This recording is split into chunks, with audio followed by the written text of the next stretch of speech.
Welcome to episode 8 of the Hope for the Animals podcast, sponsored by United Poultry Concerns.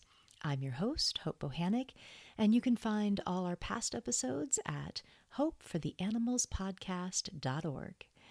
This episode, we're going to do something a little different, and we're going to explore spirituality and veganism with Lisa Levinson, the co-founder of Vegan Spirituality and the Interfaith Vegan Coalition. She also works for the National Goose Protection Coalition and will share a bit about her work saving geese from roundup and slaughter. But first, I want to talk a little about the topic today. And even though I have dedicated myself to veganism and vegan education and activism for 30 years, I've always felt that just vegan isn't enough. I believe that we need really, as a human society, a fundamental consciousness shift, really a spiritual awakening.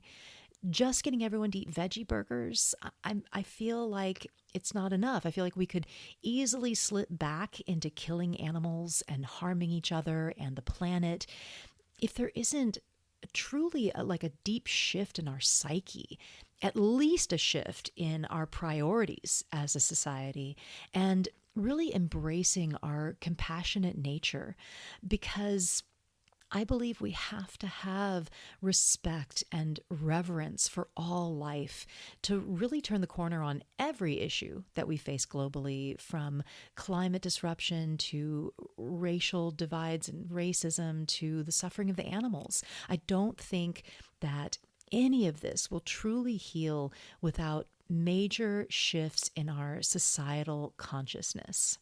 Now, I don't feel that religion or spirituality has to be the way to do this. I certainly don't feel that we must have religion or spirituality. But for me and for a lot of people, I think we see spirituality as a natural ally in this shift, a tool to help us awaken to a global compassion. But before we bring in Lisa, I wanted to talk about a question out there that most vegans hear at some point about plant life. So the question goes something like, so what's the difference between killing plants and killing animals? Don't plants feel pain? And I want to explore this question because I've had some interesting thoughts on it, or I hope that there are interesting thoughts on it. But when we get this question, I think most people that are making this argument are they're just trying to have a gotcha moment. I don't think they're really thinking it through thoroughly. But there are other people that I've had conversations with that are more spiritually minded people who evoke this argument about plant life.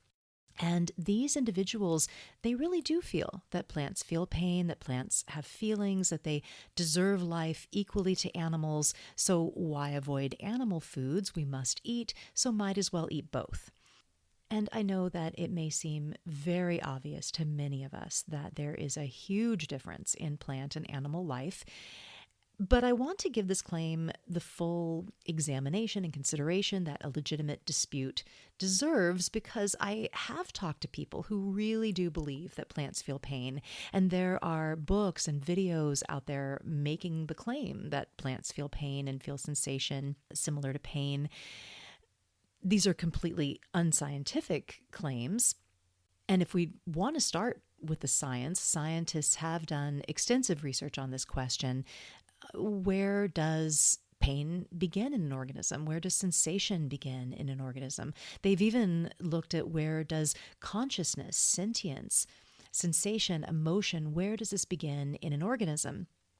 And the conclusion that science has come to is that plants do not experience pain, or any of those other things I mentioned, that you need a central nervous system or something equivalent, and plants do not possess this. So going with science, it's pretty straightforward. Plants don't feel pain. But the folks that believe this, I don't think they're concerned with the science. I think it's more on a metaphysical level that they believe this. So let's explore it. Okay, so let's start with what we do know. Ask yourself this question. Would you rather mow your lawn or hit a dog? Would you rather weed the garden or kick a chicken? There's a drastic difference. We know inherently through observation of behavior that animals have the capacity to suffer and feel pain. Step on a dog's tail, see the reaction, it's undeniable. It's the same way we know a baby feels pain. Pain, like I said, is a lower brainstem function that all animals, avians, and fish equally possess. Unlike plants, animals cry out when in pain. They struggle to get away from physical harm. And I don't think that the people that think that plants feel pain, I don't think that their argument is that animals don't feel pain. But I also think it's important to establish what we absolutely do know, and that is that animals have rich emotional lives. They suffer in misery in farming, and they want to live. I think that it's really interesting to look at people who are close to all this and who both harvest plants and kill animals. And I'm talking about small-scale farming, do-it-yourselfers, people who do backyard slaughter, people who have killed animals with their own hands and also have gardens and pick fruits and vegetables. It's really telling to read their accounts of killing animals in their books and journals and online. Even people who are adamant carnivores and who have written books on the virtues of meat eating, they recognize that there is something very different about killing an animal compared to picking an apple. They recognize that animals are sentient beings, that they're individuals with emotions and emotions that they need to soothe in this horrible process. They seem to really crave ritual around the experience of killing an animal, trying to make it more meaningful. They talk about honoring the animal and write about it very differently than about casually picking a cucumber. These authors will articulate guilt even and convey discomfort over killing animals themselves. Some express that they don't want the animal to have died in vain and will relish the meat and share the meat to make sure this doesn't happen, even though they never talk about the vegetables this way. This kind of concern and hand-wringing, it's never expressed for the string beans. They recognize that killing an animal is a matter of blood and suffering and a much more significant mortality, so much so that they try to minimize the misery of the farmed animals' lives and the pain of their deaths, even though killing an animal it's a messy, horrible process, no matter how humane you try to do it. And some of these accounts of these grisly, botched slaughters, it's awful, where it seems like the animals couldn't have suffered more. It's just unimaginable. I have some of these accounts in my book, The Ultimate Betrayal, if you're interested in reading them. There is a reason that there's no such thing as humane zucchini, happy carrots, cruelty-free cabbage. People that are close to this process of harvesting plants and killing animals, they know that there's a huge difference, even if they still eat meat. Okay, with all that said, I'm not opposed to speculating that we might not know all the facts yet, that metaphysically plants may be perceiving something on a level that we can't measure at this time. If this is the case, and plants are experiencing some sort of sensation of discomfort or even pain on some level, then it's even more critical that we eat only plants, that we eat a vegan diet. Here's why.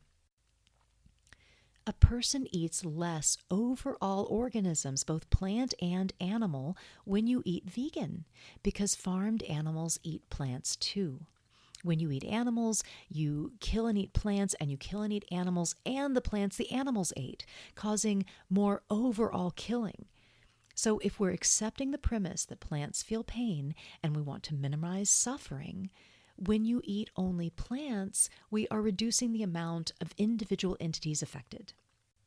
Robert Grillo of Free From Harm states in his book Farm to Fable, quote, "Even if plants were discovered to be sentient, Raising animals for food requires vastly more feed crops than eating plant foods directly from the source. The principle of harm reduction would still logically and ethically compel us to eat plants over animals. So, even if it were true that plants feel pain, a vegan diet would still cause the least suffering. If we want to be sensitive to all life and live with a light impact, killing the fewest life forms with a vegan diet is a beautiful expression of that compassion. And it's better for the planet, it's better ecologically, it's better for your health. Overall, there are so many critical and crucial and wonderful reasons to eat vegan. So if you are ever asked about this, if plants feel pain, here's two good answers for you. One is, well, would you rather weed your garden or kick a chicken? There's a huge difference between plant and animal life, and we know that inherently.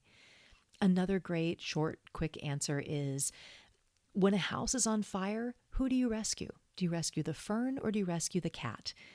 We know who would suffer.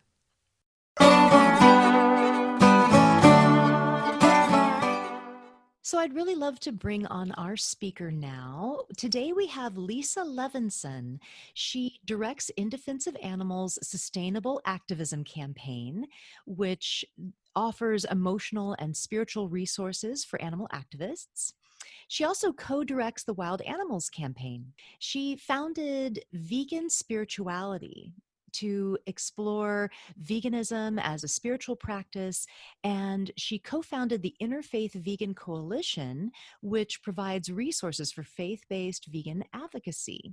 She also started Public Eye Artists for Animals to teach compassion for animals through the arts, and the Toad Detour to help migrating toads safely cross the roads in Philadelphia, Pennsylvania. So she has a long history of helping animals. Welcome, Lisa. We're so happy to have you. Thank you, Hope. It's a delight to be here. Wonderful. So let's get started with why and when did you go vegan, and how did that lead you to activism? What is Lisa's story?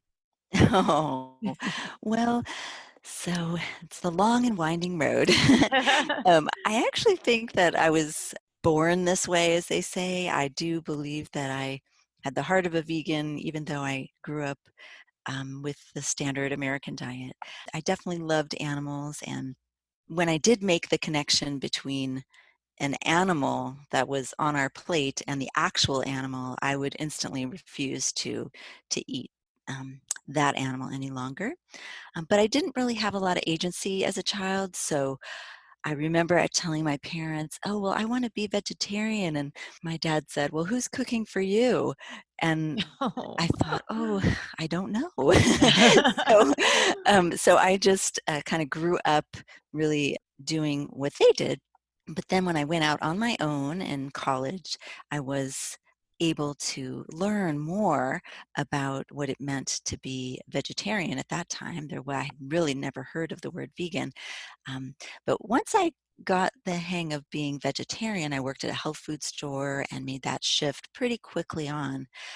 Also, I had a stint where I was a intern at a place called Hidden Villa Environmental Program, and I did environmental education with children, and it was a really wonderful experience. We lived on the farm, and it was a small working farm, and there we had animals. Of course, we were taking care of them as the interns, and I learned while we were there that they actually killed the animals at the end of the year, which was really distressing for me, and they literally divided them up between the people who lived on the property.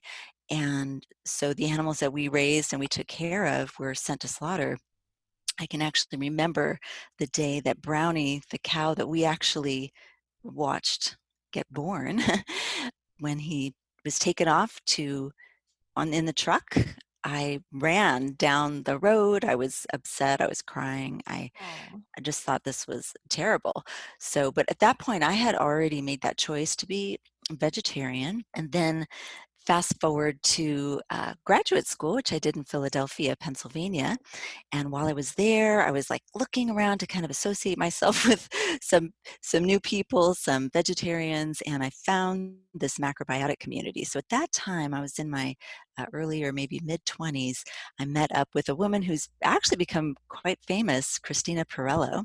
She was a macrobiotic chef. She was also vegetarian, and at that time, when you're vegetarian and macrobiotic, you are vegan because you're not consuming any dairy products. And so that's really how it happened, how I became vegan. I didn't know the word until years later, and then started to do some more research on animal rights and understood even more why that was the way to go. Right. And So, no eggs too, right, for vegan. oh, definitely no eggs because the macrobiotic community doesn't eat eggs, at least to my knowledge. So we were no dairy, no eggs, even no honey as well. So it really was vegan. Mhm. And I learned quite a bit from Christina, who's a fabulous chef, and that got me on my way to cooking and preparing healthy vegan food. And then over the years in Philadelphia, I actually was a mosaic mural artist for many years. And while I Wow, was doing that, I was going amazing. into a lot of inner city communities and working with different nonprofits. And we would go into the communities, and often there'd be animals in there, and we would end up like rescuing dogs. I would end up helping feeding cats. And so this also started the animal rights piece that went along with the vegan vegetarian lifestyle. So, what is the Interfaith Vegan Coalition and what do you do? And also, has what you do changed with, of course, the pandemic that we're in? Sure. So the Interfaith Vegan Coalition, it's really a group of individuals and organizations that have banded together to get the vegan message of compassion out into spiritual and faith-based communities. And we do this by providing various tools, such as we put together these interfaith kits. They're vegan advocacy kits, and they're specific to each religion. So, for example, if you're Catholic, there's a Catholic advocacy kit that contains poems and it has articles and stories and event ideas and even different spiritual practices and ceremonies that might be used within your tradition that you can then take to the leaders of your community and ask them if they might be willing to host these types of events or to slowly begin to integrate vegan values into their place of worship. And so we have them for all different kinds of traditions, from Sikh to Judaism to we have paganism. We have a whole series of them, and they're available for people to download on our website, which is the Interfaith. It's just interfaithvegancoalition.org. And what we do as a coalition, we actually have a voice as a group of religious and spiritual practitioners to put together media releases with statements. We also go to various spiritual events, such as the Parliament of the World's Religions. We went there in 2018, actually, and we had a table, we had vegan food that people could try. We also had videos people could watch, and we did some vegan advocacy. We passed out brochures and talked to people of faith about veganism and why that is an important next step. So it's a great opportunity for us to do advocacy work, and we also have tools to help people who are vegan in these communities that are within the communities who may want to encourage their place of worship to adopt vegan values and practices. Wonderful.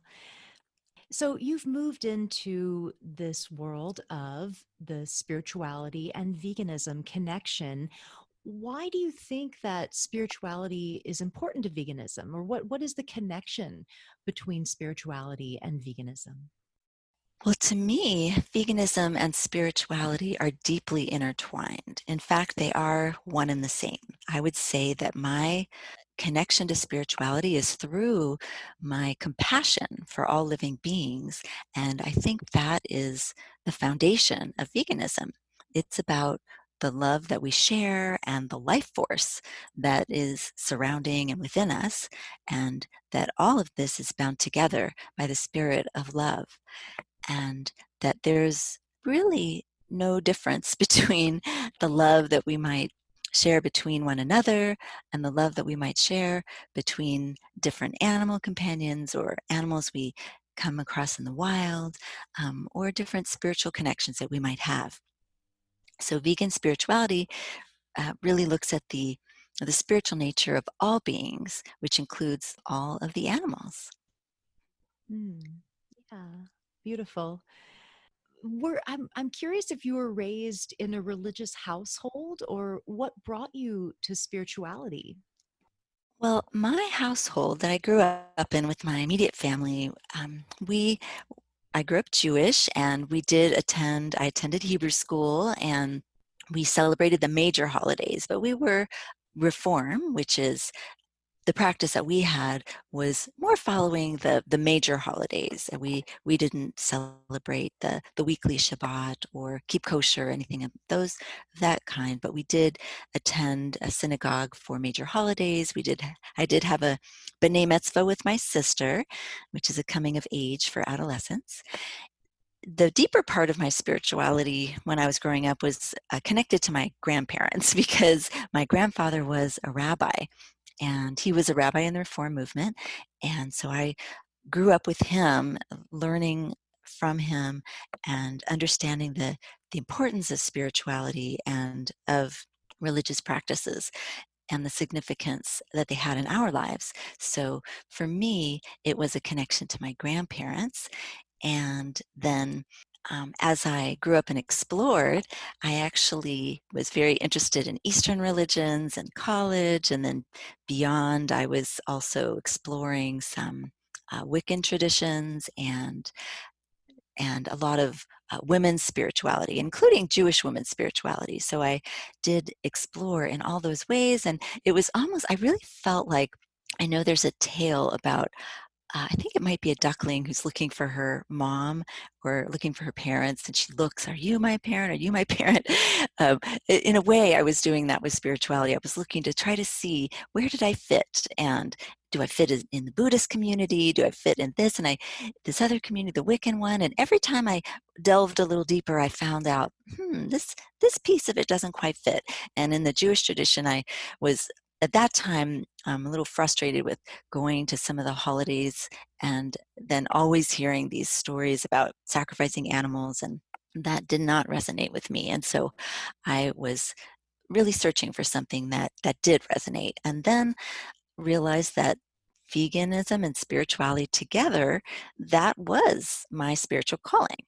And I was at that time leading a group, an animal rights group called Public Eye Artists for Animals. We were a group of artists in Philadelphia who had joined together to teach compassion for animals through the arts. And while we were doing this, we really built a wonderful community of people, including actors and musicians and singers who were very talented. And we would put together veggie cabarets, and we had full-on theater productions that we did. Many were funded by the Culture and Animals Foundation, which is quite an honor. And part of what we did is we started to really engage with the community, and we had a kids club to support vegan kids and other kids who wanted to join in. And we also hosted another group that was a spiritual group. We started to say, well, one of our members said, "I'd like to have a vegan church." She was feeling disconnected from her church because they would often have events that had non-vegan food. And we several of us were thinking, "Oh, I have that experience at the synagogue," or "I have this experience when I go to the Wiccan gathering." So we all decided, let's create our own group. And Sandy Herman, one of the members of our group, had been playing around with the phrase vegan spirituality. And so we adopted that as the name of our group, and we met. And our goal was really to explore veganism as a spiritual practice and bring in the concept of ahimsa, and also looking at the common ground between all of us, even though we were all from different religious backgrounds. So I think that brings together the different pieces that of this puzzle that started the vegan spirituality. Wonderful. And you have online gatherings now, I believe, the vegan spirituality online gatherings. Is that? Yes, exactly. So our group that met in Philadelphia was very successful. We actually decided we would host a retreat, and this is many years ago, I think in 2009, and we were surprised to have 50 plus people show up at it, and we realized that there's maybe a need in the community for this. And so we started hosting vegan Thanksgivings and retreats, and we had our group. And then I, at that time, had moved back to California and started a Los Angeles chapter of our vegan spirituality group. And then other people had reached out saying they wanted to start their own chapters. So we had people reaching out from different places, such as Olympia, Washington, and Tucson, Arizona, and just different places, New York, around the country, even places in Florida that had wanted to do their own group. So we started expanding, and then there are different groups that meet locally in person, and they all run independently and focus on the idea of vegan spirituality. So at one point we thought, what about people who live in remote areas or who can't actually make it to any of these events? So Judy Carmen and I decided to start these online gatherings where people could join in and really experience the same type of community connection, even though we lived in different areas. So we called it our Vegan Spirituality Online Gathering, and we've been meeting for a few years, and these gatherings include an interview with a vegan spiritual leader, and they share about their practice, and we discuss what they're doing and how that's impacting our vegan spiritual movement. And then we also have a closing prayer or intention that we share. So it's a nice gathering, and anyone's welcome to join in. You can actually sign up going to idausa.org/vegan spirituality. And then you'll get the registration form to tune in. We host it once a month. It's usually the second Thursday at 5 p.m. Pacific time. And that's something that we host live, but you could also just sign up and get the replay, and you can watch it at any time. That's great. And I know that you had a large retreat scheduled for this year, the Vegan Spirituality Forum and Retreat.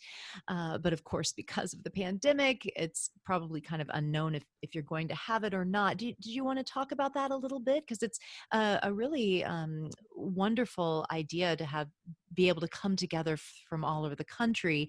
I hope it can happen at some point. Yes, certainly.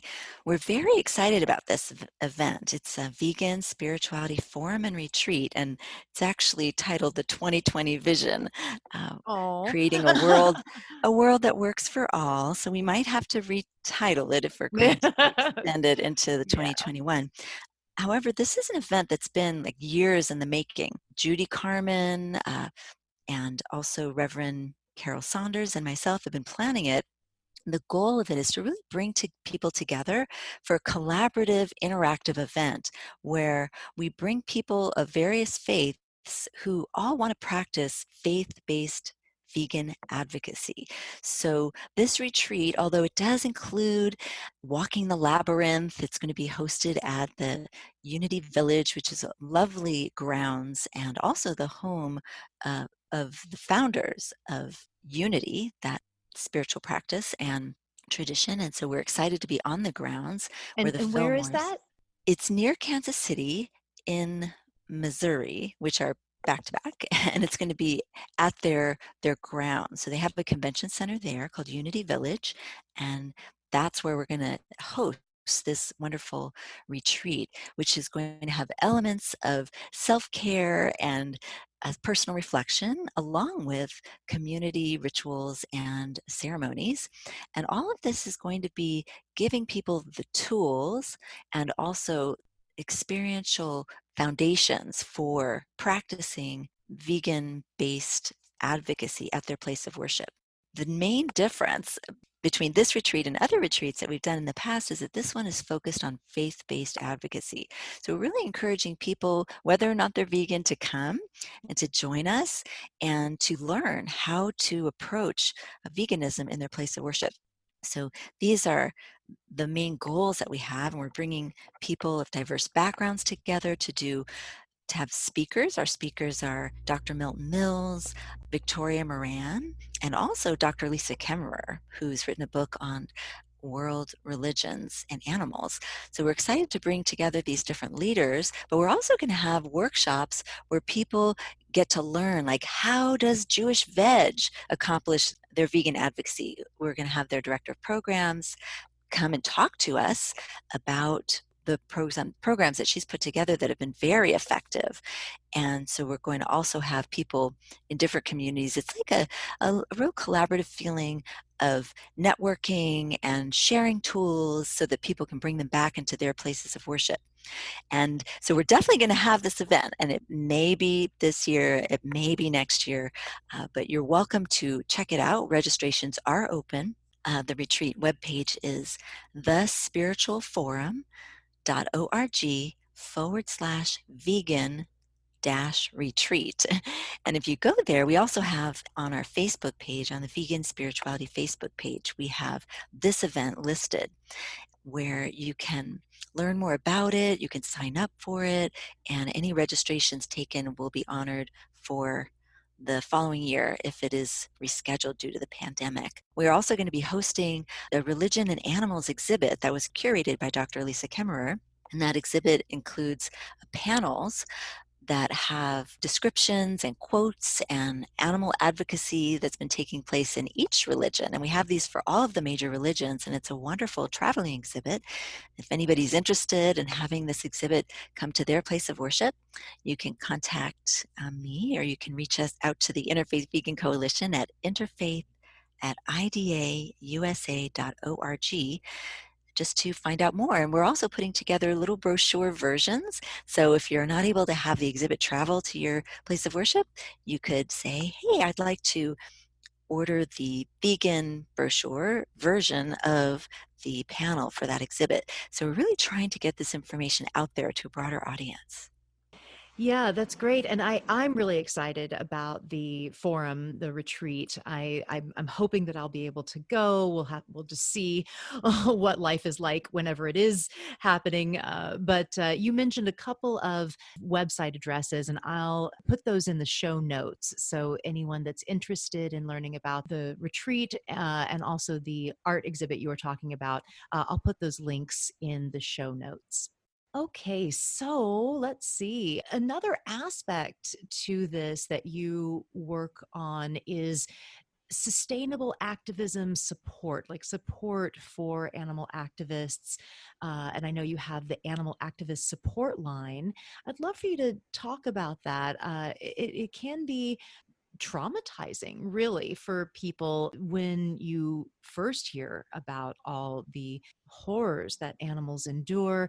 And also, I think there's too, and I've experienced this, a collective kind of trauma that can happen over years and years of having to be exposed to the videos and just the horrible things that happen to animals. I know for myself, I have to really compartmentalize and go into those videos and that information with kind of shields up, to protect myself. But I have to do it. It's part of my work, my job, and my life, that I want to help these animals. So we must know about it. It can be mentally exhausting. So I think that this is really an important aspect. So please talk about this, the Animal Activist Support Line and sustainable activism support. Sure. Thank you for mentioning this and describing how it feels, because that is often what we experience on our support line. We run a animal activist support line that we've been doing this for several years at In Defense of Animals. It was the idea of Dr. Marilyn Kroplik, and I have helped to manage it. And I also have a background in group therapy. I worked as a therapist for many years at the Renfrew Center for Eating Disorders, and so I've been bringing those skills into my current work at In Defense of Animals, trying to support animal activists. So when people call us, they share about their struggles, and it can be from a variety of things. It may be personal struggles that are causing them difficulty with their animal activism, or it could be something going on in our community. Like just recently, we had Regan Russell, who is an activist, who was killed by a slaughterhouse truck during a protest in Canada. And so activists have called our support line, reaching out for some compassion and for some counseling to try to deal with the emotions that come up, grief, anger, sadness. And so we do counseling in the moment. We also have an extensive list of vegan therapists. So when people contact us and they want ongoing therapy, we're able to refer them to therapists who understand and also adhere to their vegan values. We also have different resources that we've gathered through the years. We have a resource list that you can access through idausa.org/resources. And that has mental, physical, and spiritual resources listed there for anyone who's interested. One of the favorite and most popular resources that I like to share is for compassion fatigue, which is what happens when animal activists and also people in other fields, in the healthcare field in particularly, people can become overwhelmed, they can become frustrated and even depressed over time from dealing with ongoing trauma, and even first responders feel that trauma, and animal activists who are on the front lines also experience this type of trauma from witnessing animal abuse. And this can happen whether you're caring for animals in a rescue situation, working at a farm sanctuary, or if you are watching videos for your job or happen to be watching them while you're signing petitions on social media. So this is a very important piece of self-care, is to try to prevent and heal from compassion fatigue. So we put together a page of resources, and that website is idausa.org/compassion fatigue. And there are videos and there are articles and all sorts of helpful tips right there on the page. As part of what I've done for activists, I have hosted sustainable activism webinars where we've interviewed people in the animal rights community and also psychologists who specialize in dealing with compassion fatigue to share their tools and resources. So it's another great resource that you can access from the compassion fatigue page or from our resources page. There are years of different webinars that are specifically created for activists. And we have interviewed Anita Kreitz of the Save Movement, who is now really being impacted by the death of Regan Russell. And we've also interviewed people who are compassion fatigue therapists, such as Jennifer Blau, who runs a special podcast on compassion fatigue. So there's so many resources out there, and we're really just trying to help direct people towards them. And so encourage people to take a look at our website. And also you can find on our events page, idausa.org/events.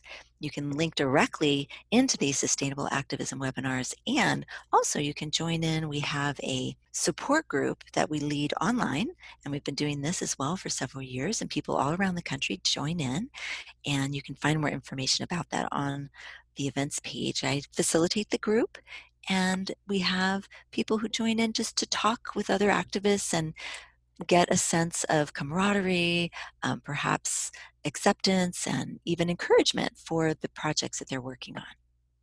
Yeah, that's great. I think that's really important work, necessary work. And yeah, I feel it. Even, I've been doing this work for 30 years, and I've always been able to really compartmentalize very easily.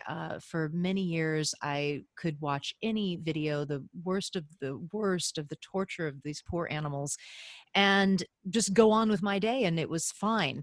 But that has kind of shifted for me, maybe in the last 5 years or so, where sometimes these videos will send me off in tears for the day, Hmm. where it's just, I don't know if I've reached a saturation point after 30 years of it. But it's true. It's fatiguing. I think compassion fatigue is a good way to describe it. People don't realize what activists have to endure day in and day out. Not just animal activists, but anyone who is, working for the welfare of others. Just to live in another's trauma is, having that empathy, so much so that we're willing to dedicate our lives to trying to help and to stop these horrors.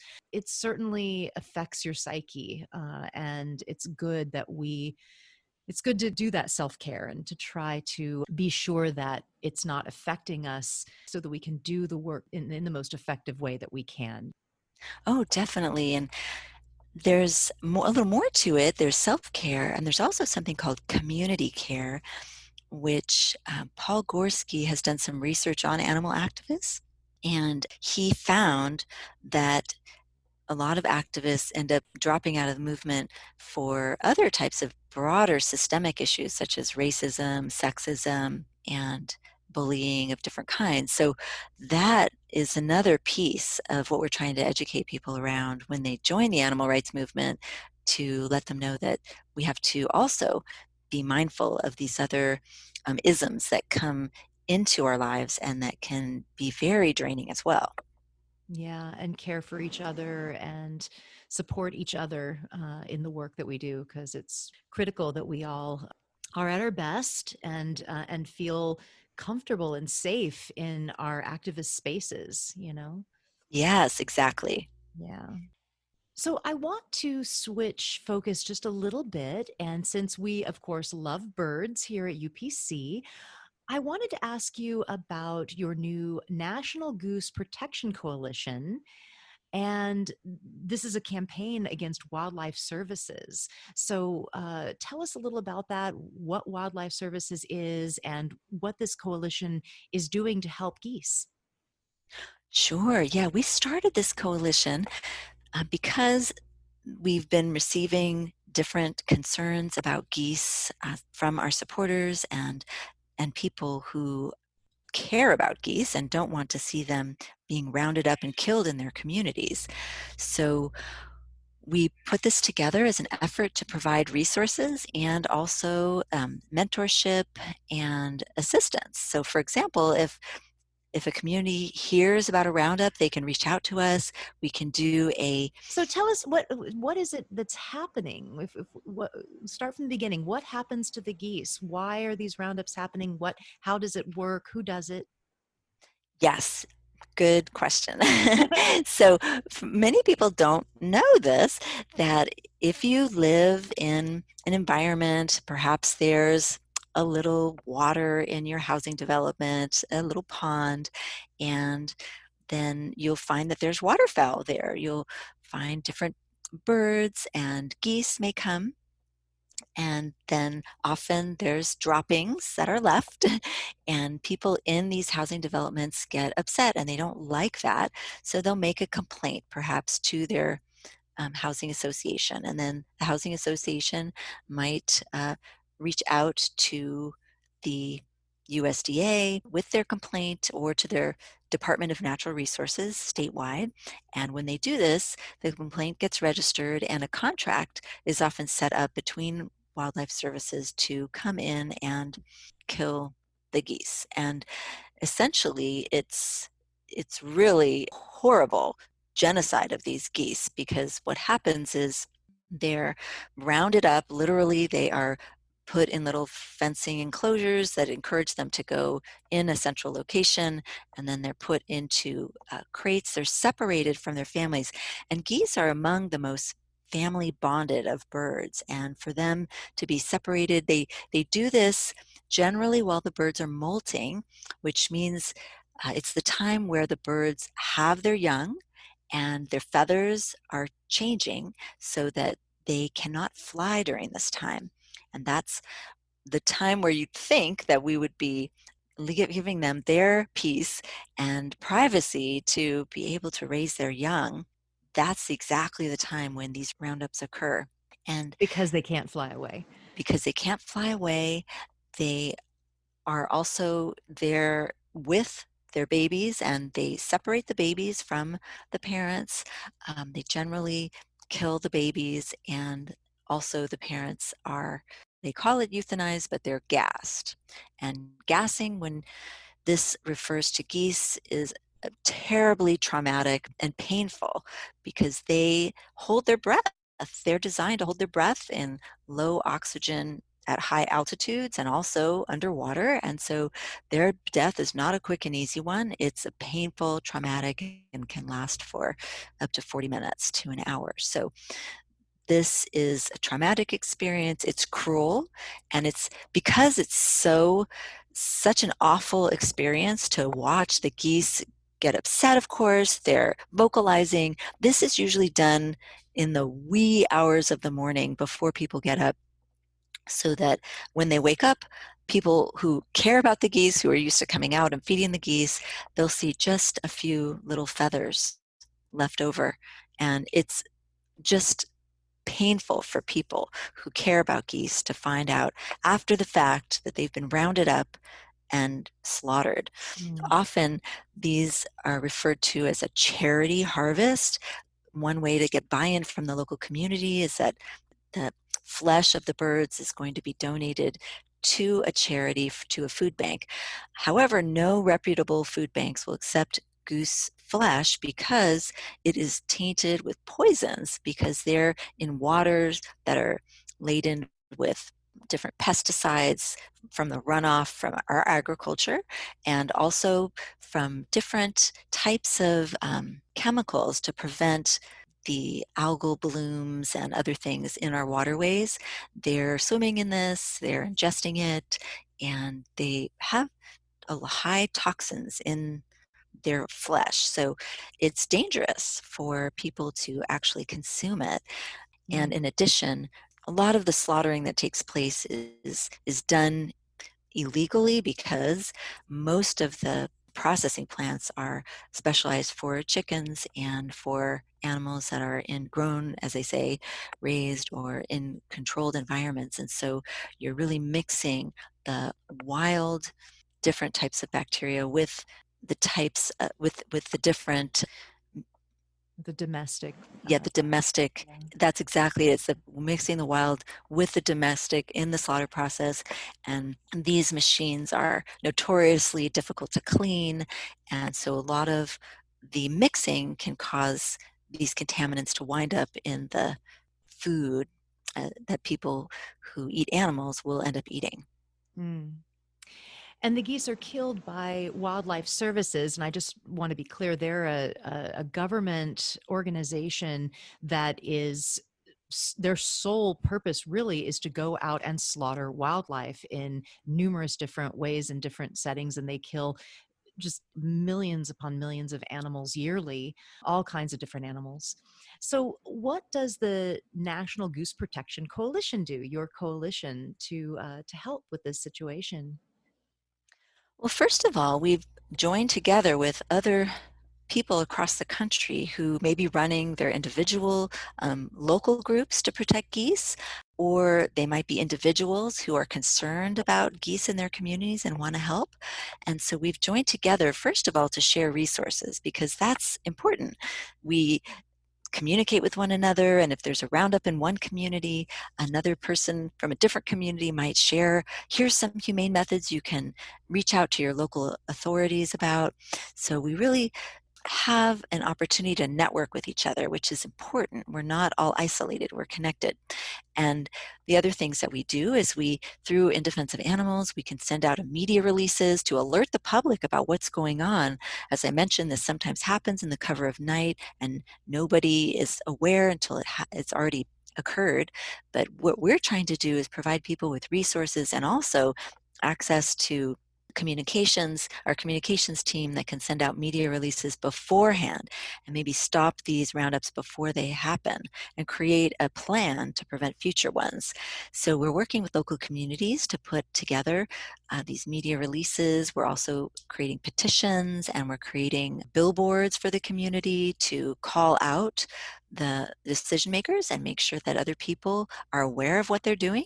Another program that we're involved in is a research project to look at statewide, all across the United States, what the financial impacts of this. How much are communities spending on these roundups, and are they effective, and how much taxpayer money is being wasted. So we have a few different angles that we're looking at, and we hope to share these in the coming months.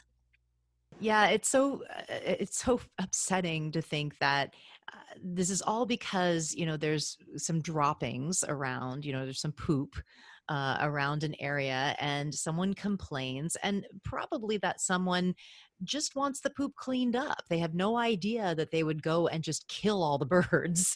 And that's probably not what they wanted.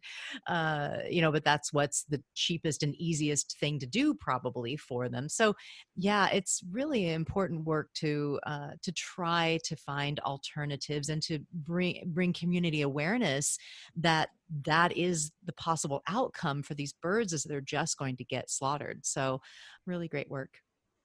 Yeah, thank you so much. We feel it's important because there's a lot of myths out there.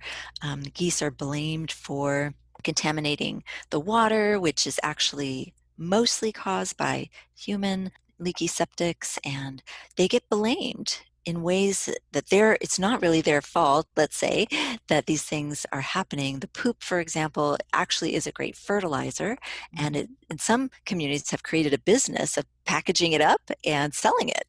So there are alternatives in place. It's actually something very doable.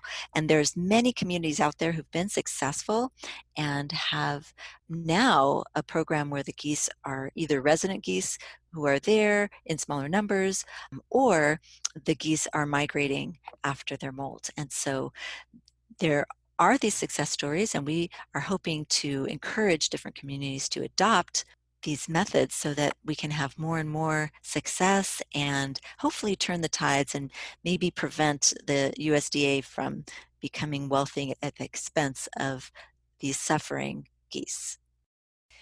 Well, we're just about out of time. We're going to need to wrap it up, but I did want to ask you, what is your vision for a post-pandemic world, your vegan vision for a post-pandemic world, and what gives you hope? Thank you for asking that question.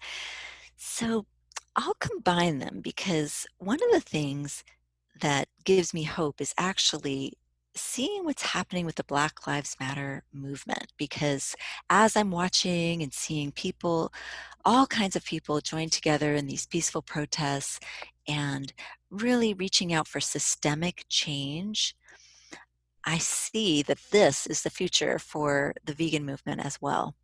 That when we actually reach that tipping point, that there will be people marching in the streets, that there will be concerted efforts to make systemic change so that we no longer have these slaughterhouse businesses, that it really switches over into a vegonomy or the veconomy, however you want to say it, Uh-huh. our vegan economy. And there are lots of plans in the works, but as this is coming into fruition, I really see a lot of harmony and peace between people and also between people and animals.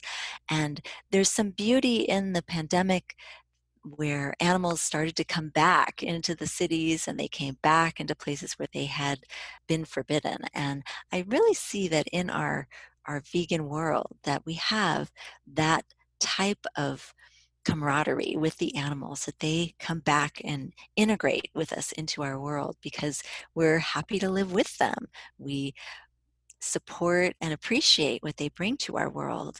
And so we're living in this integrative way. And years ago, I was traveling in Brazil, And I remember, actually, this might have been in Peru where I was. And it was such a beautiful experience to be in a kitchen there with people preparing, they were preparing vegan food, and there were toucans just sitting on the ledges. They were there. They were enjoying the experience of being part of the activity, and the people in the kitchen were sharing food with them. And I really see that we would live all in a harmonious way. And also, that still definitely leaves rooms for animals who are predatory as well. And just like in Los Angeles, we have mountain lions here, and it's wonderful to see our community support and advocate for these lions. And I know in other places, perhaps parts of Idaho or Nebraska, places where they're killing the mountain lions. Here, our mountain lions are celebrities, and I really see that this would change for all the animals. All of our relationships with animals will change, and we won't have these animals with, as they call it, bad reputations, like, coyotes or skunks, and how there are a lot of myths about these animals and reasons why, people don't want to be around them. And yet they bring so much to our world. So I'm hoping that in our vegan world, we have this amazing camaraderie and appreciation for all of the animals, and that we can live in harmony with one another. I hope that comes to pass post-pandemic. Yes, yes, me Yeah. too. And part of it is we've got to see it and feel it happening. And if we can do that in specific ways, and even for a few minutes each day, I do believe that that helps to amplify our message and to set our intention. Well, Lisa, thank you so much for being with us. It's been a wonderful conversation. I've really enjoyed it. Do you have any final thoughts, and how can people get a hold of you? Yes. Well, I'll tell you a couple things. One is, if people are anyone out there who hears of a goose roundup or is aware of complaints going on, you're welcome to reach out to us at geese@idausa.org. And if anyone who is wanting to experience the Religion and Animals exhibit, or has questions about our retreat, or wants to start a local vegan spirituality group, you're welcome to reach out to me via interfaith@idausa.org. And we will follow up with you and share resources. And we also have our support line, which is idausa.org/activist support. So those are some great ways to get in touch, and I look forward to connecting. Thank you so much, Lisa Levinson. It's been a wonderful conversation. And thank you for listening to the Hope for the Animals podcast. You can support this podcast by leaving a rating or review wherever you listen to your podcasts. And please have hope for a better world for animals and live vegan.